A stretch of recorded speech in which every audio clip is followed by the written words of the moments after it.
அறிவோம். அனைவருக்கும் நமஸ்காரம்.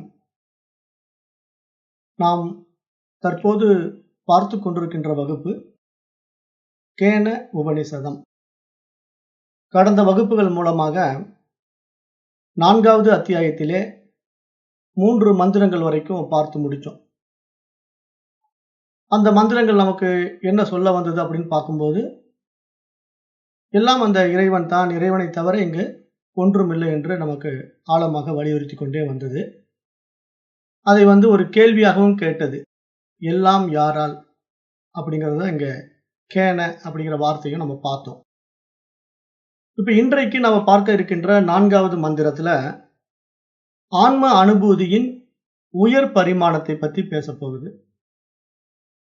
இப்ப நம்முடைய வாழ்க்கையில ஒவ்வொரு கணத்திலும் ஒவ்வொரு செயல்பாட்டிலும் அந்த ஆன்ம உணர்வை உணர்வதுதான் உண்மையான ஆன்ம அனுபூதி என்பதை நம்ம கடந்த 2வது அத்தியாயத்திலே 4வது 5வது மந்திரத்திலே கண்டோம். இந்த ஆன்ம அனுபூதியின் மற்றொரு பரிமாணத்தை இனி வருகின்ற மந்திரங்கள் கூற இருக்கின்றன. இப்ப நம்முடைய ஒவ்வொரு செயலிலுமே அந்த ஆன்ம உணர்வை காண்பதுதான் நாம் இறைவனை எல்லாவற்றிலும் உணர்வது என்பது சாஸ்திரம் சொல்ல வருகின்ற சாரம். அதாவது இந்த உலகம் முழுவதிலுமே இறை உணர்வை காண்பதுதான் ஆன்ம அனுபூதியின் உயர் பரிமாணம் என்றும் சாஸ்திரம் சொல்லுது. அப்ப எப்படி அது அந்த இறைவன் எப்படி இருக்கிறான் அப்படிங்கறத நம்ம பார்த்தோம். கடந்த முறை பார்த்தோம். இறைவன் உணர்வாய் அறிவாய் இருக்கிறான் அப்படின்னு பார்த்தோம். அப்ப அந்த இறைவனுடைய சக்தி, அவனுடைய வைபவமும் பார்த்தோம். எப்படிப்பட்ட சக்தியில் அவன் இருக்கிறான் அப்படின்ட்டு. இப்ப இங்க இந்த 4வது மந்திரம் அந்த இறைவனுடைய பெருமையை சொல்ல வருது. மேலும் அந்த இறைவனை நாம் பணிந்து வாழ வேண்டும், ஏனென்றால் எல்லாம் அவரால் தான் நடக்கின்றன என்று நமக்கு சொல்ல வருது. இப்ப அந்த மந்திரம் என்ன அப்படிங்கிறத பார்க்கலாம். தஸ்யைஷ ஆதேஷோ யதேதத் வித்யுதோ வ்யத்யுததா இதீன் இன்யமிமி மிசதா இத்ய அதிதைவதம். இந்த 4வது மந்திரம் நமக்கு என்ன சொல்ல வருதுன்னா, கடவுளை பற்றிய ஒரு விளக்கம். இந்த மந்திரம் என்ன பேசுது அப்படின்னா, ஆஹா, மின்னல் மின்னுவது அவரால் தான், இமைகள் தானாகவே இமைப்பதும் அவரால் தான்.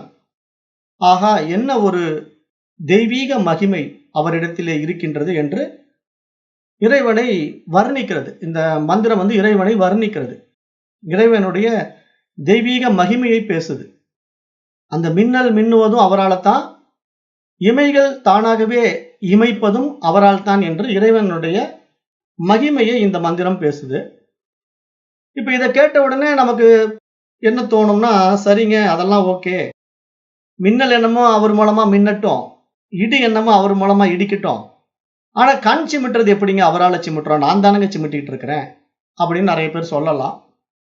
ஏன்னா நிறைய பேருடைய மனோபாவம் என்ன அப்படின்னா, இந்த உடலின் மூலமாக நடைபெறுகின்ற செயல்கள் எல்லாம் நம்மால் தான் நடைபெறுகின்றதுங்கிற ஒரு ஆணவம், அகங்காரம். பெரும்பாலான மனிதர்கள் அப்படித்தான் உடலை பார்க்கிறார்கள். அதற்காக அவர்கள் என்ன செய்கிறார்கள்னா, உடலை வருத்துகிறார்கள். நிறைய பயிற்சிகளை பண்ணி இந்த உடலை வருத்துகிறார்கள். ஏன்னா இவர்கள் எப்படி நினைச்சாலும் அப்படி மாத்திக்கலாம் அப்படிங்கிற ஒரு ஆணவம், ஒரு அகங்காரம் அந்த உடலை கையாளுவதில்லை. ஆனா இங்க சாஸ்திரம் அப்படி சொல்லல. இறைவன் நினைச்சா என்ன வேணா செய்ய முடியும் அப்படிங்கிறத கூடகமா சொல்லுது. ஏன்னா நம்ம நிறைய பார்க்கிறோம், நம்ம அனுபவத்துல மிகப்பெரிய பாடி பில்டர்லாம் இருந்த இடம் தெரியாம போயிட்டான் இல்லையா? பாடி பில்டிங் எக்ஸசைஸ் பண்ணிட்டு இருக்கும் போதே ஹார்ட் அட்டாக்ல போயிடுறான். ஆனா அவன் என்ன நினைக்கிறான், இந்த பாடி பில்டிங்கை நான் பண்ணி அப்படியே பாடியை பில்டப் பண்ணி நான் பெரிய ஒரு பைல்வான் மாதிரி திரிய போறேன் அப்படின்னு நினைச்சுக்கிட்டு தான் உடலை வளர்க்கிறான். ஆனா அந்த வளர்ச்சி அவனால் முடிந்ததா அப்படின்னு பார்த்தா இல்ல. இறைவனுடைய தீர்மானம் மரணத்தில் முடித்து விட்டது. நம்ம நிறைய பேரை பார்க்கிறோம் இல்லையா? அப்ப அதைத்தான் நம்ம இங்க புரிஞ்சுக்கணும். ஏன்னா நம்ம புறத்திலே நாம் எதை செய்தாலும் அது நம்மால் மட்டுமே நடக்கிறது என்ற ஒரு மனோபாவம், ஒரு எண்ணம். அதனால என்ன பண்றோம், நிறைய பயிற்சிகள், மூச்சு பயிற்சி, யோகாசனம், அது இதுன்னு போட்டு உடலுக்கு தேவையில்லாத பிரச்சனைகளை கொடுத்து வருத்துறோம். உண்மையிலே பார்த்தோம்னா இந்த உடலை கையாளுவதே அந்த ஆன்மா தான்.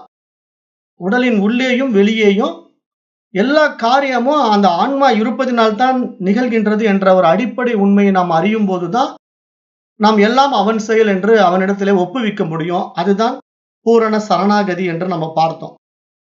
ஏன்னா இங்க நாம நினைக்கிற மாதிரிலாம் உடம்ப தக்க வச்சுக்க முடியாது. என்ன உடற்பயிற்சி செஞ்சாலும் உடம்பு போகணும்னு அது முடிவு பண்ணிடுச்சுன்னா, அவன் பயில்வானாவே இருந்தாலும் கொண்டு போயிடும். அது உடம்ப கொண்டு போகக்கூடாதுன்னு முடிவு பண்ணிட்டா, அவன் மிகப்பெரிய நோயாளியா இருந்தாலும் படுக்கையிலே கிடக்க வேண்டியதுதான் பல மாசங்களா. இது நம்ம நடைமுறையில பார்க்கிறோம். மரணத்தை தடுக்க வேண்டும் என்று முடிவு செய்துவிட்டா, அவனை மருத்துவமனையிலேயே பல மாதங்களாக அனுமதித்து வைத்தியம் பார்க்கின்ற நிலையெல்லாம் நம்ம பார்க்கிறோம். அப்ப நம்ம யோசித்து பார்க்க வேண்டும். இப்ப புறத்திலே நாம வாய் வழியாக உணவை உட்கொள்கிறோம். அது விதவிதமான உணவுகளை நம்ம உட்கொள்வதாக இருந்தாலும், அது உடலுக்குள்ளே போய் ரத்தமா, எலும்பா, மஜ்ஜையா, நிணநீரா, சப்த தாதுக்களாக மாற்றப்படுவது யாரால்? இதை நம்ம என்றைக்காவது சிந்தித்து பார்த்திருக்கிறோமா? நாமளே நம்ம உடல் ரத்தத்தை உருவாக்குற மாதிரியும், எலும்பை உருவாக்குற மாதிரியும், மஜ்ஜையை உருவாக்குற மாதிரியும் நாம நினைச்சுக்கிட்டு இருக்கிறோம். அப்படியெல்லாம் நடக்குமா? அதற்காக நம்ம என்ன செய்தோம்? ஒண்ணும் நம்ம செய்யல. சாப்பிட்றத மட்டும் தான் செஞ்சோம். விதவிதமா சாப்பிட்டோம். அவ்வளவுதான். அதே மாதிரி நம்ம கொஞ்சம் ஆழ்ந்து யோசித்து பார்க்கணும். நம்ம உடலுடைய செயல்பாடு. இந்த உடல் எப்படி செயல்படுகிறது என்று நம்ம கொஞ்சம் ஆழ்ந்து யோசித்து பார்த்தோம்னா, இப்ப நம்ம உடல்ல நம்ம உண்ட உணவுகள் எல்லாம் கழிவா வெளியேறுது பார்த்தீங்களா? கழிவா வெளியேறும்போது பார்த்தீங்கன்னா, அது மலம், சிறுநீராக வெளிப்படுகிறது. அப்ப அந்த மலம், சிறுநீராக வெளிப்படுகின்ற விந்தையை நீங்க கவனிச்சீங்கன்னா, அதற்கு ஏதாவது நீங்க டேப் வச்சிருக்கீங்களா? நம்ம குடிநீர் பைப் மாரி இப்ப வெளிய விட்டுறலாம் அப்படின்னு தண்ணி பைப்பை திறந்து வெளிய விடுறதும், போதுங்க தண்ணி நிறைஞ்சிடுச்சு, பைப்பை மூடிக்கலாம் அப்படின்ட்டு நம்ம ஏதாவது டேப் வச்சிருக்கோமா? ஒரு டேப் நம்ம கிட்ட இல்ல. ஆனா ஆட்டோமேட்டிக்கா நமக்கு அது வெளியேற வேண்டிய நேரம் வரும்போது அந்த ஃபீல் வருதா இல்லையா? நமக்கு உடனே அந்த நிலைப்பாடு நடக்குதா இல்லையா? அப்ப எப்படி இது சாத்தியமாகுது? அதற்கான உணர்ச்சி, அந்த உணர்வு எங்கிருந்து வெளிப்படுகிறது? இதையெல்லாம் நம்ம ஆழ்ந்து ஆராய்ந்து பார்த்தோம்னா, அந்த உணர்வு தான் அந்த உணர்ச்சியை வெளிப்படுத்துது. இங்க உடலில் இருந்து ஒரு கழிவு வெளியேற வேண்டும் என்ற ஒரு உணர்ச்சி கூட அந்த உணர்வின் அடிப்படையில் தான் உண்டாகும். எப்பொழுது சிறுநீர் வெளியேற வேண்டும், எப்பொழுது மலம் வெளியேற வேண்டும் என்ற அந்த மலஜல உணர்ச்சி, மலஜல உணர்வு கூட அந்த ஆன்மா இருப்பதினால்தான் நடக்கின்றது என்ற விஷயம் நமக்கு என்றைக்கு புரியுதோ, அப்போ நாம் இந்த உடலை காப்பாற்ற வேண்டும் என்ற அபிமானத்தை விட்டு விடுவோம். ஏன்னா அது பார்த்துக்கும். எல்லாம் அதனுடைய செயல். இங்க எதுவும் நம்முடைய செயல் கிடையாது. அப்ப இந்த நிலையை நம்ம பார்க்கும்போது நம்மளால பெரும்பாலும் ஏற்றுக்கொள்ளவே முடியறதில்ல. ஏன்னா நம்ம மனம் எப்படின்னா, அது எப்படிங்க இதெல்லாம் இறைவன் செயல்ல விட்டுற முடியும்? அப்ப எனக்கு உடம்பு சரியில்லைன்னா நான் மருந்து சாப்பிடாம இருந்தா தானா சரியாயிடுமா? எனக்கு காய்ச்சல் வந்தா அப்படியே நம்ம கம்முன்னு இருக்க சொல்றீங்களா? எல்லாம் இறைவன் பார்த்துக்குவான்ட்டு அப்படியே நான் இருக்கிறதா? அப்படின்னு நம்ம மனசு என்ன பண்ணுது? அங்கலாய்க்குது, ஆர்ப்பரிக்குது, துடிக்குது. ஏன்னா இங்க அது என்ன காரணம் அப்படின்னா, இந்த பாடத்திட்டத்தினுடைய புரிதல் இல்லாததுதான் காரணம். நம்ம பலமுறை அதுதான் சொல்றோம். ஏன்னா இங்க பாடம் சரியா புரியாததுனால தான், நம்ம எல்லா விஷயங்களையும் நமக்கு வேறாகவே பார்த்து கொண்டிருக்கிறோம். சரியானபடி நாம அந்த இறைவனை அணுகும்போது, உண்மையிலேயே நம்ம தூய அறிவினிடத்திலே நம்மை ஒப்புவிக்கும் போது, நம்முடைய வாழ்க்கையை அது வாழும் என்று நான் ஆணித்தரமாக சொல்லிக்கிட்டே இருக்கிறேன். அப்ப நமக்கு என்ன நடக்கும், என்ன நடக்கக்கூடாதுங்கிறதெல்லாம் அது முடிவு பண்ணும்போது, இப்ப நமக்கு வரவேண்டிய நல்ல விஷயங்கள் தானாகவே வரும். நமக்கு நடக்க வேண்டிய கெட்ட விஷயங்கள் தானாகவே நடக்கும். இதை நீங்க ஒன்றும் தடுத்து விட முடியாது. ஆனால் அதற்கான தீர்வும் அதுவே தான் கொடுக்கும். அதுதான் நேற்றைய பாடத்துல நம்ம பார்த்தோம். ஒரு நிறுவனத்துல அந்த நிறுவனத்துக்காக நிறைய முதலீடுகளை போட்ட ஒரு முதலாளி இருப்பார். ஆனா அந்த நிறுவனத்துல பிரச்சனைன்னு வரும்போது, அது மேனேஜரோ இல்ல ஒரு சூப்பர்வைசரோ ஒரு வேலைக்காரனோ அதை தீர்க்க முடியாது. அப்ப அதற்கான அத்தாரிட்டி அந்த நிறுவனத்தினுடைய முதலாளி தான் அப்படிங்கும்போது, அவர் எப்படி அதை கையாளுகிறாரோ, அதுபோல இங்கு உடலாகட்டும், மனமாகட்டும் இதற்கான முழு அத்தாரிட்டி ஆன்மாவினிடத்தில் தான் இருக்கின்றது என்று நாம் எப்பொழுது அதை நம்புகிறோமோ, அப்பொழுது மட்டும்தான் நம் வாழ்க்கையை அது வாழும் என்று சொல்றேன்.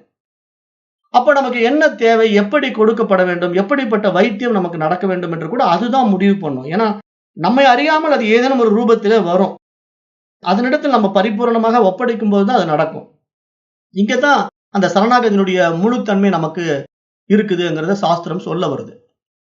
இறைவனை இத்தகைய வைபவத்தை நன்கு உணர்ந்து கொண்ட ஞானிகள் எல்லோருமே எல்லாம் அவன் செயல் என்று அவனிடத்திலே பூரண சரணாகதி அடைந்து விட்டார்கள் என்று நம்ம பார்க்கிறோம். அதை நம்ம ஒரு சின்ன கதை மூலமா பார்த்துட்டு அடுத்த மந்திரத்துக்கு போலாம். இப்ப பூரண சரணாகதி அப்படிங்கிறத நடைமுறை வாழ்க்கையிலே பார்ப்போம். ஒரு கதை.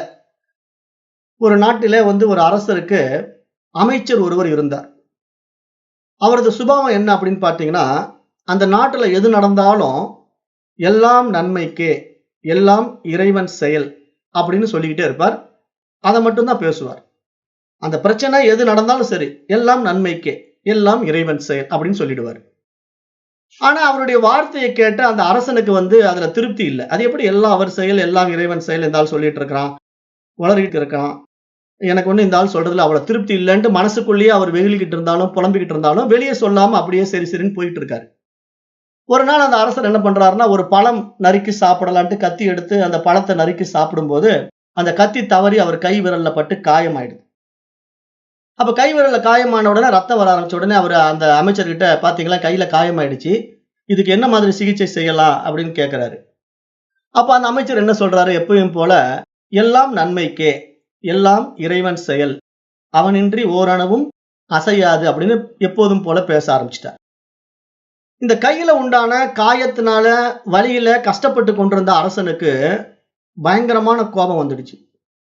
இந்த அமைச்சர் என்ன எப்ப கேட்டாலும் எல்லாம் நன்மைக்கேங்கிறான், என் கையை அறுத்துக்கிட்டு கையில ரத்தம் வந்துகிட்டு வேதனையில துடிக்கிறது எனக்கு மட்டும் தான் தெரியும், இந்த ஆள் இது நன்மைக்கேங்கிறானே, இவனுக்கு எவ்வளவு தெனாவிட்டு இருக்கணும் அப்படின்னு சொல்லி அங்க உடனே சேவகர்களை கூப்பிடுறாரு. காவலாளிகளை கூப்பிட்டு அந்த ஆளை உடனடியா உள்ள போடுங்க, ஜெயிலுக்குள்ள போடுங்க, இவனுக்கு இதே பொழப்பா போச்சு, எப்ப பார்த்தாலும் எல்லாம் இறைவன் செயல், எல்லாம் நன்மைக்கேன்னு சொல்லிட்டு இருக்கான்ட்டு அவனை பிடிச்சி சிறையில தள்ளிடுறாரு அந்த அரசன். அப்ப ராஜாவின் கட்டளைப்படி அந்த அமைச்சரும் சிறையிலே அடைக்கப்பட்டார்.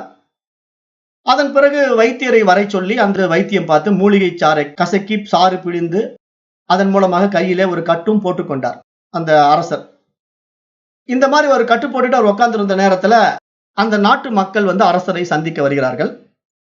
அவர்கள் அரசரிடம் ஒரு முறையிடுகிறார்கள். அரசரே, மன்னவா, இந்த மாதிரி எங்களுடைய கிராமத்துல வன விலங்குகளுடைய தொந்தரவு ஜாஸ்தியா இருக்கு. அடிக்கடி இந்த மிகப்பெரிய விலங்குகள் புலி, சிங்கம் எல்லாம் திடீர்னு காட்டுக்குள்ள இருந்து நம்ம ஊருக்குள்ள நம்ம ஊருக்குள்ள நம்ம வளர்த்துற ஆடு மாடுகள் எல்லாம் சாப்பிட்டுட்டு போயிடுது. நீங்க எப்படியாவது அவைகளை எல்லாம் வேட்டையாடி எங்களுடைய வளர்ப்பு பிராணிகளையும் எங்களையும் காப்பாற்ற வேண்டும் என்று மன்னனிடத்திலே முறையிடுகிறார்கள் அந்த மக்கள்.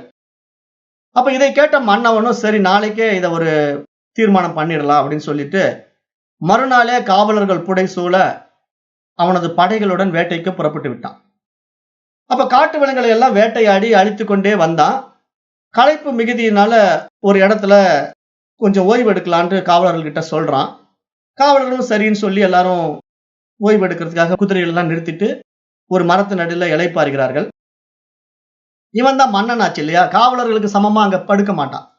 அந்த மன்னனுக்கு உண்டான கெத்து இருக்கிறதுனால சரி நம்ம தனியா போய் படுப்போம் அப்படின்ட்டு இவன் என்ன பண்றான், தனியா படுக்கிறதுக்கு போறான்.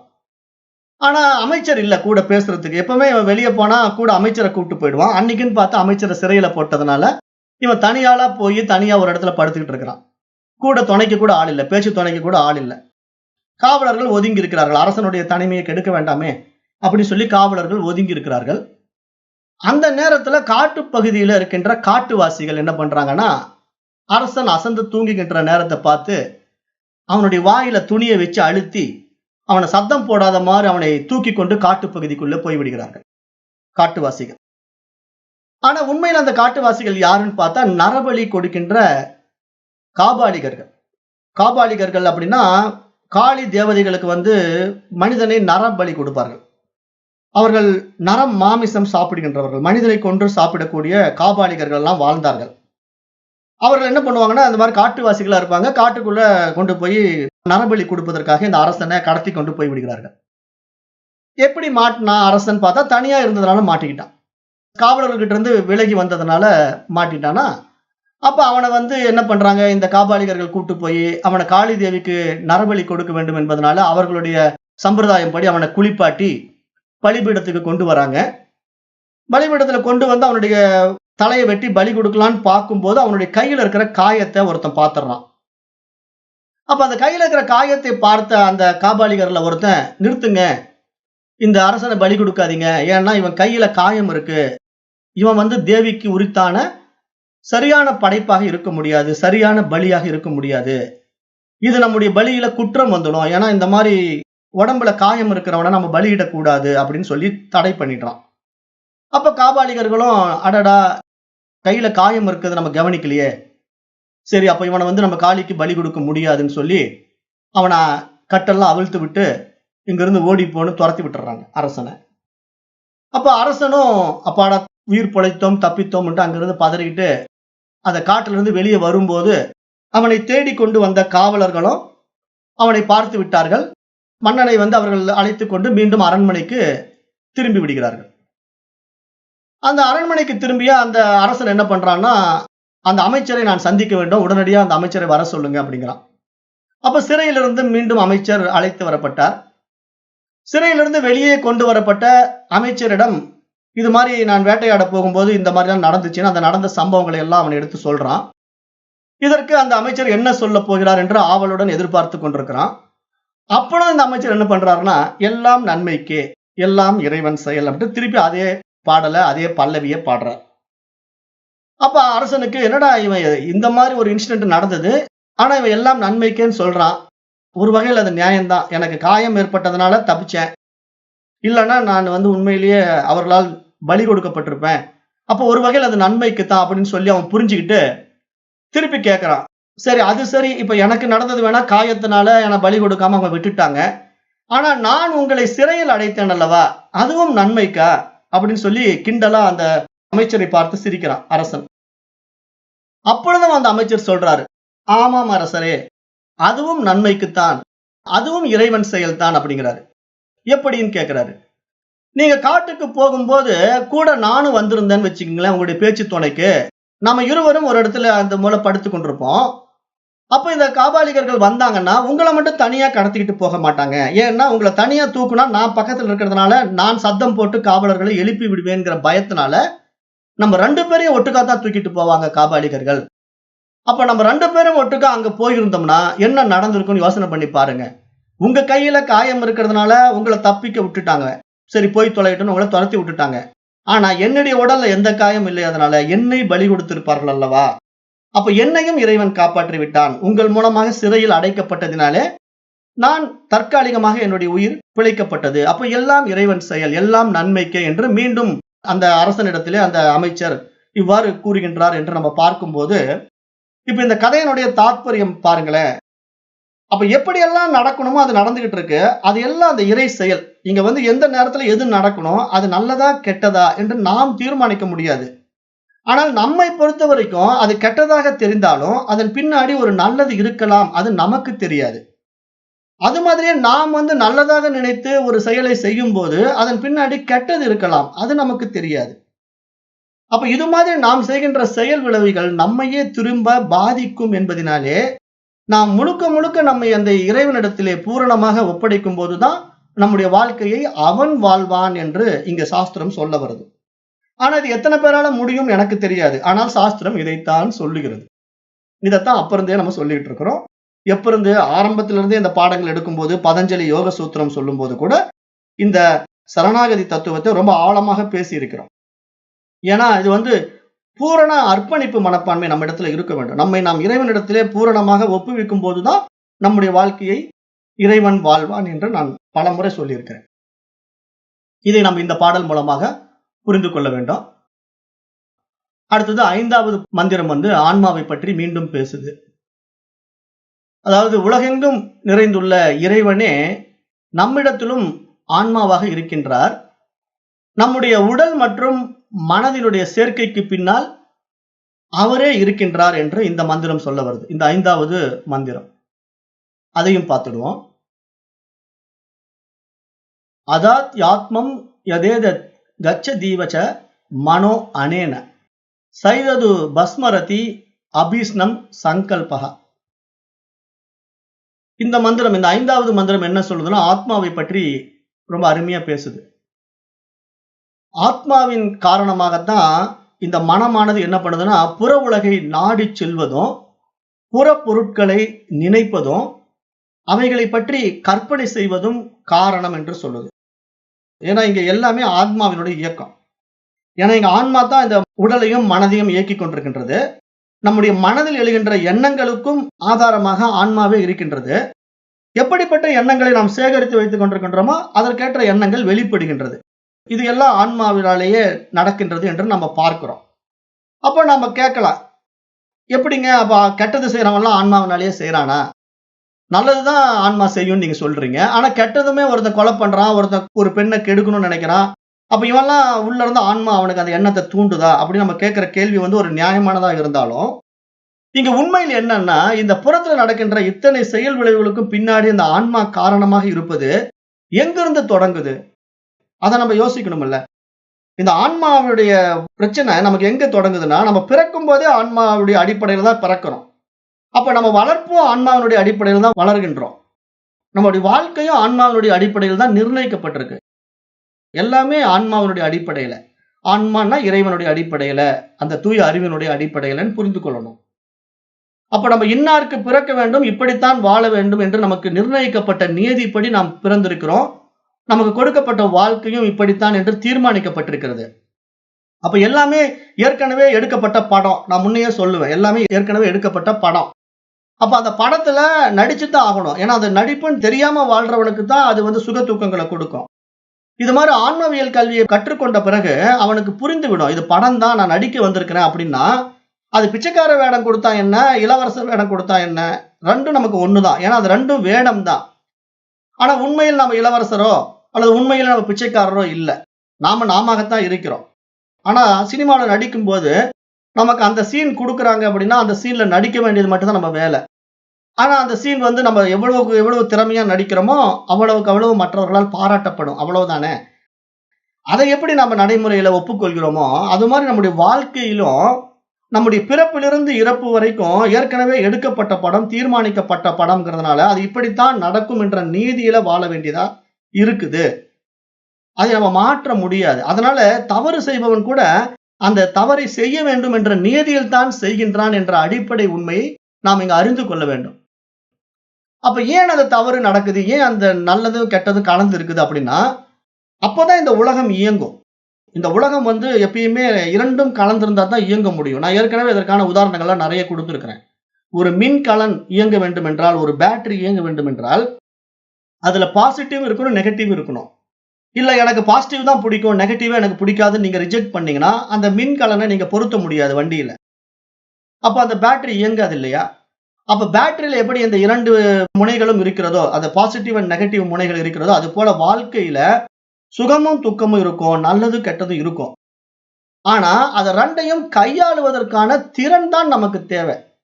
நம்ம 2மே வச்சிருந்து வாழ தெரியணும். ஆனா அந்த வாழ்க்கையில நல்லது வரும்போது ஆடுறதும், துக்கம் வரும்போது துவண்டு போறதும் ஒரு அஞ்ஞானியுடைய வேலை. ஆனா ஞானி அப்படி பார்க்க மாட்டான். ஞானி இந்த ஆன்மவியல் அறிவினால அவன் தன்னை அறிந்து கொண்டதுனால இது 2மே தனக்கு வரும் அப்படிங்கறத அவன் நல்லா தெரிஞ்சு வச்சிருப்பான். அதனால அவனுக்கு துன்பம் வந்தாலும் துவண்டு போக மாட்டான், இன்பம் வந்தாலும் ஆட மாட்டான். அப்ப 2யும் சமமாக பார்க்கின்ற சமநிலை மனோபாவத்தில் இருக்கின்றவன் தான் ஞானி. அவன் தான் இந்த ஆன்மவியல் பாடத்தை நன்கு படித்து புரிந்து கொண்டவன். அப்ப அவனுக்கு தான் இந்த வாழ்க்கைனா என்னன்னு புரியும், இதனுடைய சுவாரஸ்யம் தெரியும், இதை ரசித்து வாழ முடியும். நமக்கு கொடுக்கப்பட்ட கேரக்டரை அழகா செய்ய முடியும். அந்த கேரக்டர்ல வர்ற சீன் எல்லாம் அக்செப்ட் பண்ண முடியும். ஏன் இந்த மாதிரி சீன் எனக்கு வந்தது அப்படின்னு அதை கண்டு வருத்தப்படுவதற்கோ அதை கண்டு ஆனந்தப்படுவதற்கோ அங்க ஒன்றும் இல்லை. ஆனா புரியாதவன் தான் ஒரு நல்ல சீன் வரும்போது ஆனந்தப்படுறதும், கெட்ட சீன் வரும்போது துவண்டு போறதும் செய்யறான். புரிந்து கொண்டவனுக்கு 2ம் ஒன்றுதான். காரணம் என்னன்னா அது நடிப்புன்னு அவனுக்கு தெரியும். கொலை பண்ற மாதிரி ஒரு வில்லன் சீன்ல வந்தாலும் அது நடிப்பு தான். 4 பேருக்கு தர்மம் பண்ற மாதிரி தர்மவானா வந்தாலும் நடிப்பு தானே. ஆனா உண்மையிலேயே கதாநாயகன் என்ன தர்மம் பண்றானா, அது நடிப்பு. உண்மையிலேயே கதாநாயகன் என்ன கொலை பண்றானா, அது நடிப்பு. அப்ப இங்க கொலையும் சரி, தர்மமும் சரி, சினிமாவில் எப்படி கதாநாயகனுடைய வாழ்க்கையில ஒரு பொய்யானதாக இருக்கிறதோ, அது போல நம்முடைய வாழ்க்கையிலும் இது எல்லாம் பொய்யானதுதான் என்று சாஸ்திரம் ஆழமாகவே சுட்டி காட்டுது. காரணம் என்னன்னா, இறைவனுடைய லீலா வினோதங்கள் இந்த வாழ்க்கை அப்படிங்கறத நம்ம புரிஞ்சுக்கிட்டோம் அப்படின்னா, நம்ம பூரணமாக நம்முடைய வாழ்க்கையை அவனிடத்துல ஒப்படைக்கும் போது நம்முடைய வாழ்க்கையை அவன் தீர்மானிக்கிறான். நான் ஏன் மீண்டும் மீண்டும் சொல்றேன் அப்படின்னா, அந்த டைரக்டர் தானே படம் எடுக்கிறாரு. படம் எடுக்கிற டைரக்டருக்கு எந்த சீன் யாருக்கு கொடுத்தா அந்த படம் நல்லா ஓடும், 100 நாள் ஓடும், சில்வர் ஜூப்ளி வாங்கும் அப்படிங்கறத அந்த கேரக்டர் தெரிஞ்சு கொடுப்பாரு.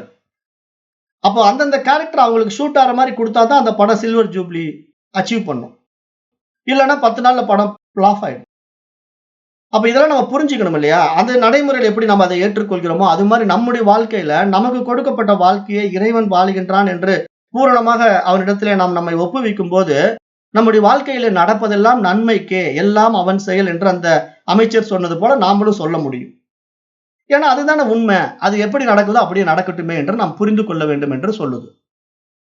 அப்ப இங்க இந்த ஆத்மாவை பற்றி நம்ம பார்க்கும்போது எல்லாமே ஆத்மாவின் காரணமாகத்தான் நடக்கின்றது என்று இந்த 5வது மந்திரம் சொல்லுது. அப்ப இது எப்படி நம்ம புரிந்து கொள்ள முடியும் அப்படின்னு பார்த்தா, இதற்கு தான் இந்த ஆன்மவியல் பாடம் தேவை. பொதுவா நம்ம இப்ப மேலை நாடுகள் எல்லாம், வெளிநாட்டுல எல்லாம் பார்த்தோம்னா, அவர்கள் வைத்துக் கொண்டிருக்கின்ற இறையியலுக்கும் இறைவனை பற்றிய ஒரு ஆன்மீகத்துக்கும் சனாதன தர்மத்தின் ஆன்மவியலுக்கும் உள்ளது ஒரு முக்கியமான விஷயம் நம்முடைய பண்டைய முனிவர்களால் கொடுக்கப்பட்ட ஆன்ம தத்துவங்களே ஆகும் என்று நாம் நன்றாக புரிந்து கொள்ள வேண்டும். ஏனென்றால் இங்க ஆன்மா அப்படிங்கிற ஒரு விஷயமே அதை தெரிந்து கொள்வதற்காக வந்த விஷயம்.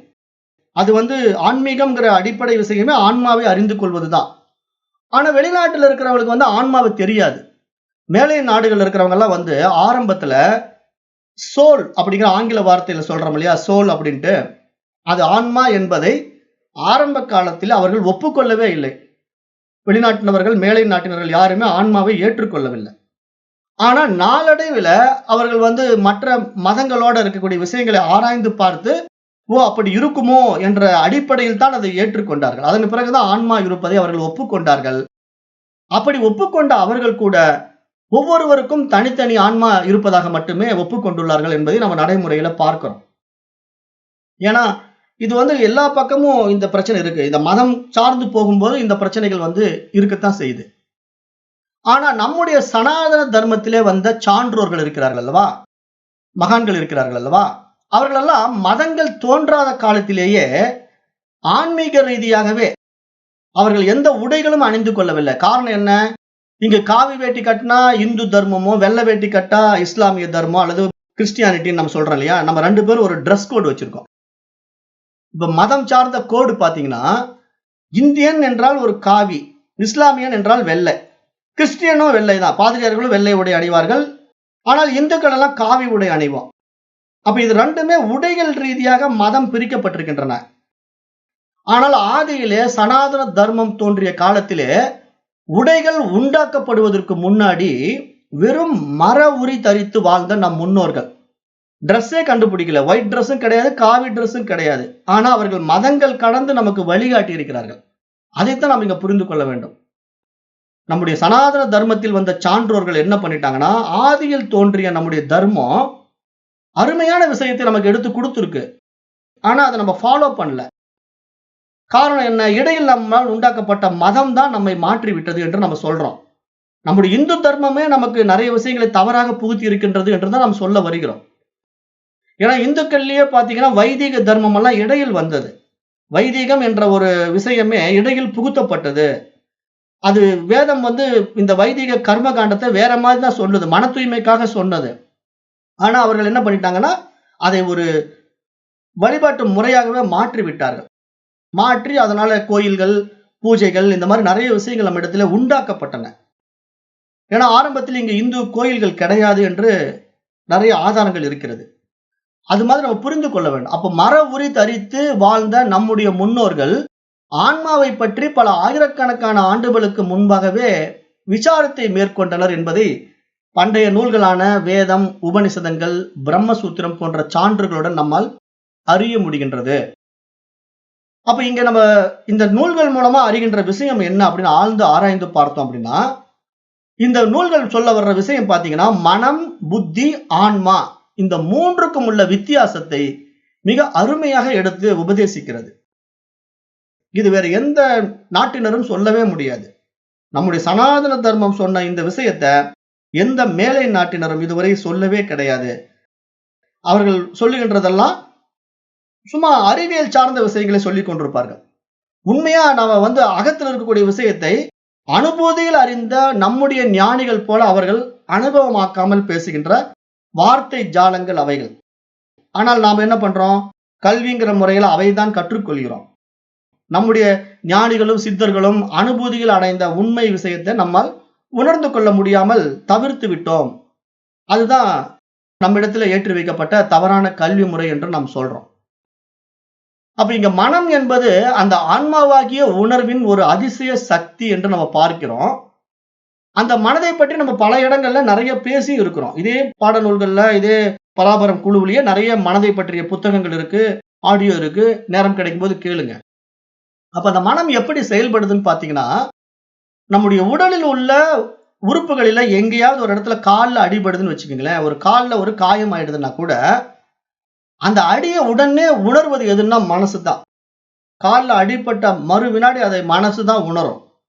அந்த வலி மனதினால் உணரப்பட்டு நம்முடைய மூளைக்கு உடனடியாக கட்டளையா பறக்கும். கால்ல அடிபட்டுடுச்சுன்ட்டு. கால்ல அடிபட்டுடுச்சு அந்த கட்டளை மூளைக்கு போன உடனே நம்முடைய உடல்ல உடனடியா ரசாயன மாற்றங்கள் நிகழும். ரசாயன மாற்றங்கள் நிகழ்ந்து நம்முடைய ரத்தம் வெளியேறாத மாதிரி தடுக்கப்படும். அப்ப இதெல்லாம் பாத்தீங்கன்னா எப்படி ஒரு டெக்னாலஜி. இது யாரால படைக்க முடியும்? ஆராய்ந்து பாருங்க. ஒரு வெட்டுக்காயம் பட்டுடுது, ரத்தம் போய்கிட்டே இருக்க வேண்டியது தானே. ஆனா உடனே ரத்தம் உறைந்து போகுது இல்லையா? அந்த ரத்தத்தை உறைய வைப்பது யார்? இந்த கமாண்ட் யார் கொடுக்கிறா? இந்த கட்டளைகள் எங்கு பிறப்பிக்கப்படுகின்றன? இது விஞ்ஞானத்தினாலே இன்று வரை விளக்கம் காண முடியாத விஷயம். இது யாராலும் இதுவரைக்கும் சயின்ஸ் கூட இதை கண்டுபிடிக்க முடியல. உடம்ப வந்து தனித்தனி துண்டு துண்டா அறுத்து ஆட்டோமொபைல் ஸ்பேர் பார்ட்ஸ் மாதிரி ரீப்ளேஸ் பண்ணலாமே தவிர, இந்த உடம்புடைய யதார்த்தத்தை, உண்மை தன்மையை இன்று வரைக்கும் விஞ்ஞானம் கண்டுபிடிக்கவே இல்லை. ஏன்னா இது விஞ்ஞானத்தினால் முடியாத விஷயம். காரணம் என்ன? உள்ளே பார்க்க வேண்டிய விஷயம், வெளியே பார்த்து தெரிந்து கொள்ளக்கூடிய விஷயமே கிடையாது. அப்ப அப்படிப்பட்ட ஒரு உயரிய விஷயம் எங்க நடக்குது அப்படின்னு நம்ம ஆராய்ந்து பார்த்தோம்னா, நம்ம இடத்துல இருக்கின்ற உணர்வு தான் இத்தனையும் செய்யுது. அந்த உணர்வு என்ன உணர்வு தெரியுமா? நான் எனும் உணர்வு. அதுதான் நம்முடைய ரியாலிட்டி. நம்ம அதை இழந்துட்டோம். நம்ம நான்கிற உணர்வு எங்க கொண்டு போய் வச்சுட்டு இருக்கோம் அப்படின்னா, ஆன்மாவுல வைக்கல, நம்ம மனதிலையும் உடல்லையும் வச்சுட்டு இருக்கிறோம். இதை தாண்டவே மாட்டேங்கிறோம். அததான் நம்முடைய சனாதன தர்மத்துல வர்ற சாஸ்திரங்கள் எல்லாம் சொல்லி கொடுக்குது. இந்த 5 கோஷங்கள் இருக்குப்பா, அது ஆன்மாவை மறைக்கிறது. அது அன்னமய கோஷம், பிராணமய கோஷம், மனோமய கோஷம், விஞ்ஞானமய கோஷம், ஆனந்தமய கோஷம் என்ற 5 கோஷங்கள் அந்த ஆன்மாவை மறைக்கின்றன. அப்ப நீங்க எந்த இடத்துல சிக்கிக்கிட்டு இருக்கீங்கன்னு உங்களை நீங்களே விசாரணை பண்ணி பாருங்க அப்படின்னு சாஸ்திரம் சொல்லி கொடுக்குது. அப்ப நம்ம இதை ஆழ்ந்து கொஞ்சம் ஆராய்ந்து பார்த்தோம்னா நம்முடைய அறியாமை எங்க இருக்குன்னு புரியும். ஆன்மாவை வந்து அறிய முடியாததற்கு தடை எங்க இருக்குன்னு பார்த்தா, ஒண்ணு நம்ம உடல்ல மாட்டிக்கிட்டு இருப்போம், இல்லைன்னா மனசுல மாட்டிக்கிட்டு இருப்போம், இல்லைன்னா புத்தியில சிக்கிட்டு இருப்போம். ஏதேனும் ஒரு வகையில நாம் இது போன்ற கோஷங்களிலே சிக்கிக்கொண்டு அந்த தூய அறிவை, ஆன்மாவை அறிய முடியாமல் இருக்கின்றோம் என்ற அடிப்படை உண்மையை தான் இங்கு சாஸ்திரம் நமக்கு இவ்வளவு தூரம் எடுத்து விளக்கி கொண்டே வருது. அப்ப இங்க உண்மையிலே நாம நவீன டெக்னாலஜியோட வச்சு பேசினா கூட இங்கு மனம் இல்லைன்னா இந்த உடல் இயங்காது. அப்ப இந்த மனதிற்கும் உடலுக்கும் ஆதாரமாக ஆன்மா இருக்கின்றது என்ற விஷயம் நமக்கு தெரிஞ்சாலும், நாம இன்றைய நவீன டெக்னாலஜியோட ஒப்பிட்டு பார்த்தா மனசு நம்ம என்ன சொல்றோம்? மென்பொருள்னு சொல்றோம். மூளையை வந்து என்ன சொல்றோம்? உடல் இருக்கின்ற மூளையை வந்து வன்பொருள் என்று சொல்றோம். மென்பொருள்னா சாஃப்ட்வேர், வன்பொருள்னா ஹார்ட்வேர். அப்போ ஒரு கம்ப்யூட்டர்ல எப்படி வந்து ஹார்ட்வேரும் சாஃப்ட்வேரும் சேர்ந்து இருந்தா தான் அந்த கம்ப்யூட்டர் இயங்குமோ, செல்போன் அப்படிதான். செல்போன்ல வந்து வெறும் மொபைல் மட்டும் வச்சு என்ன பண்றது? மொபைல்ல தேவையான ஆப் போடணும், சாஃப்ட்வேர்லாம் போட்டீங்கன்னா தான் அந்த மொபைல் போன் இயங்கும். அப்போ அதுக்குண்டான சாஃப்ட்வேர் இருக்கணும், மொபைல் போனுங்கிற ஹார்ட்வேர் இருக்கணும். அப்போ இது ரெண்டும் இருந்தால்தான் அந்த பொருளை, அந்த கருவியை நாம் எப்படி கையாளுகின்றோமோ அதுபோல இங்கே இந்த உடலும் மனமும் இருந்தால்தான் இது இயங்கும் என்ற அடிப்படை விஷயத்தை அறிந்து கொண்ட அந்த இறை சக்தியானது நம்மிடத்துல இவ்வாறு வெளிப்பட்டுக் கொண்டிருக்கின்றது என்று நம்ம பார்க்க முடிகிறது. அப்ப இதிலிருந்து இந்த உடலில் உள்ள புலன்களும் மனதினால் மட்டுமே இயக்கப்படுகின்றன என்பது எளிதாக புரிந்து கொள்ள முடிகின்றது. அதே சமயம் அந்த மனமும் உடலும் தனித்து இயங்க முடியாது. அதற்கான அதிஷ்டானமாக ஆன்மா இருக்க வேண்டும் என்பதைத்தான் இந்த மந்திரம் கூற வருகின்ற கருத்தாகவும் நம்ம பார்க்க முடிகின்றது. அப்ப இந்த விஷயத்தை நம்ம ரொம்ப ஆழமா புரிந்து கொள்ள வேண்டும். ஏன்னா இங்க எல்லாம் யாரால் என்று இந்த கேள்வியில தொடங்குகின்ற இந்த உபனிஷத்து வந்து எல்லாம் ஆன்மாவால் தான், எல்லாம் அந்த தூய அறிவாகிய இறைவனால் தான் என்று சொல்லுது. அப்ப அது எப்படிங்கிற அனுபூதியை நம்ம அடைவதற்கான பாதைகள் நிறைய கற்றுக் கொடுக்கப்பட்டிருக்கு. அது எந்த ஒரு புறப்பயிற்சினாலும் முடியவே முடியாது. நம்முடைய அகத்துல இருக்கக்கூடிய புத்தி விழித்துக் கொள்ளும் போது மட்டும்தான் அந்த அறிவை நாம் அனுபவமாக்க முடியும் என்று சாஸ்திரம் வெட்ட வெளிச்சமாக எடுத்து சொல்லுது. அது நீங்க இந்த பாடத்திட்டத்துல தொடர்ந்து பயணிக்கும் போது புரிய வரும். புதிதாக வந்தவர்கள் எல்லாம் ஆரம்பத்துல கொஞ்சம் குழப்பமாக இருந்தாலும் தொடர் பயணத்தினால அதை சாத்தியமாக்க முடியும் என்று சொல்லி இப்ப இன்றைக்கு நான் இந்த 5வது மந்திரத்தோட இந்த வகுப்பை நிறைவு செய்கின்றேன். நன்றி. ஓம் தத்சத்.